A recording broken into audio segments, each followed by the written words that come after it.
이번에는 눈밑 지방 재배치에 대해서 질문 드리겠습니다. 눈밑 지방 재배치가 뭔지 일단 좀 알아볼까요? 이렇게 생겼으면 코가 있고요. 입이 있겠죠. 그래서 눈밑이 이렇게 튀어나왔으면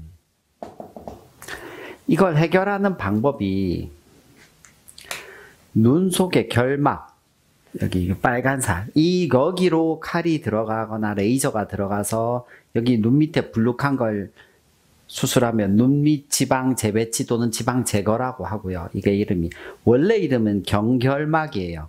결막을 통해서 수술이 된다고 해서 경결막이고, 그런데 속눈썹 밑으로 이렇게 절개가 들어가는 방법이 있어요. 그러면 이 수술을 하안검이라고 합니다.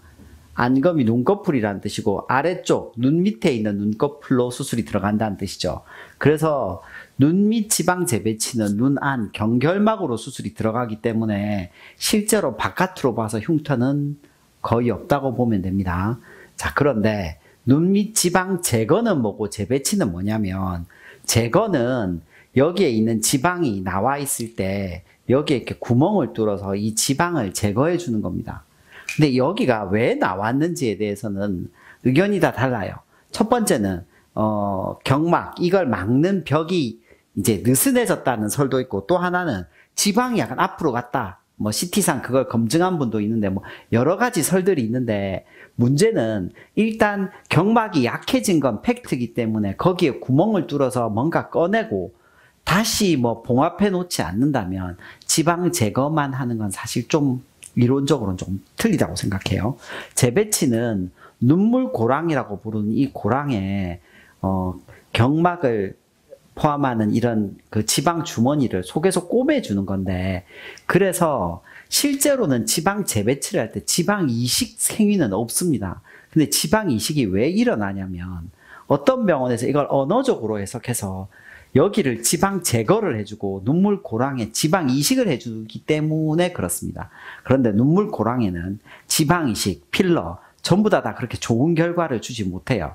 그래서 저는 주로 눈밑 지방 재배치를 한다면 지방 이식은 하지 않고 경결막으로 절개해서 속에서 여기서 꼬매주는 방법으로 수술을 합니다. 이제 질문 받을게요. 다크서클만 있는데도 눈밑 지방 재배치 하나요? 네, 다크서클의 원인은 정말 뭐 수천 가지라고 얘기하는데, 그냥 일반적으로는 알레르기예요. 알러지 반응인데, 그 알러지 반응을 없앨 수는 없잖아요. 그러면 많은 분들이 두 가지 선택을 해요. 선생님, 저는 여기 필러를 좀 맞아볼까요? 근데 필러는 틴팅 현상이라고 해서 여기가 약간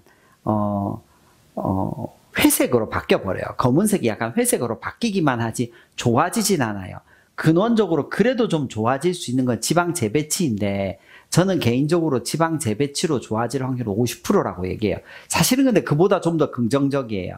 그런데 너무 많은 기대를 하시는 게 안 좋아서 50%라고 얘기 드리는데, 50%라고 해도 수술 후에 선생님 실망이에요 이렇게 얘기하는 분은 거의 없어요. 왜냐? 튀어나와 있는 모양은 무조건 좋아지고 색깔이 다크한 게 좋아질 확률이 50%라는 거니까 뭐 시간이 지나면 그거보다 훨씬 더 좋아지거든요. 그래서 좋은데 이게 100% 해결될 거라든지, 나한테 전부 다 내가 원하는 만큼 다크서클이 해결될 거라든지, 아니면 다크서클이 해결될 보장을 해달라든지 그런 거 자체는 없습니다. 여러 병원 상담 받았는데 어느 병원은 경결막 하안검 지방 제거와 어느 병원은 하안검 지방 재배치 둘 다 추천하네요. 이럴 때는 어떻게 해야 하나요? 그냥 제가 생각하는 기준은 그래요. 경결막으로 이게 눈이 튀어나와 있는데, 이게 이분이 나이가 좀 들었다, 40대 이후라고 할 때가 문제가 돼요. 왜냐하면 40대 이전에는 하안검 밖으로 째는 것 자체를 하지 않으니까 40대 이후에 튀어나왔으면 경결막 쪽으로 할지 하안검 쪽으로 할지 의사 인생관이 조금 달려있는 문제라고 생각해요. 저 개인적인 기준은 하안검을 할 때, 하안검은 이렇게 뒤집힐 수 있거든요. 안검 외반이라고 하는데, 그럴 수 있는 확률이 있기 때문에 굉장히 조심해야 돼요. 그래서 원칙적으로는 40대 후반부터 하는 거라고 생각해요. 뭐 좀 더 보수적으로 잡으면 50대 초반부터 해드립니다. 그 전에는 저는 전부 경결막으로 해요. 그런데 만약 50대 초반인데 피부가 너무 젊다, 그러면 또 그때는 경결막으로 해요.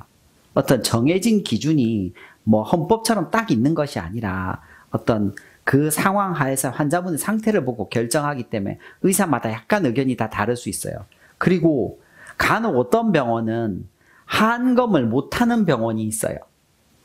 주로 뭐 레이저 같은 거 위주로 하는 병원인데 못하는 병원이 있거나 또는 어떤 병원은 경결막으로 하는 걸 못하는 병원이 있어요. 그 병원은 이제 뭐 나는 하안검만 수술 쪽으로 밀겠다 이런 분들이 있어서 그런 건데 실제로는 둘 다 할 수 있는 병원에 가셔서 상담받고 결정하시는 게 좀 더 객관적인 어떤 비교가 가능하지 않나 생각합니다.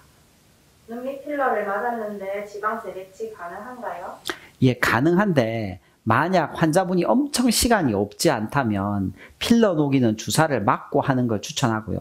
간혹 여기에 이물질이 들어가 있는 뭐 경우가 있어요.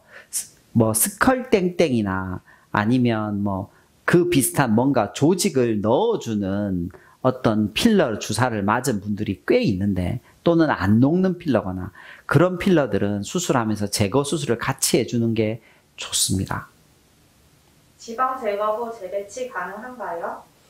네, 흔히들 예전에는 지방 재배치가 없었거든요. 지방 제거만 있었어요. 그래서 지방 제거를 했던 분들이 많은데 그분들도 재수술을 할 때는 지방 재배치로 많이 해드립니다. 지방 재배치의 가장 큰 단점은 붓기나 멍이 제거보다 심한 거지만 장점은 오래 간다는 거. 그 다음에 여기가 푹 꺼지는 부작용이 거의 없다는 게 재배치의 가장 큰 장점이 되겠습니다. 감사합니다. 감사합니다.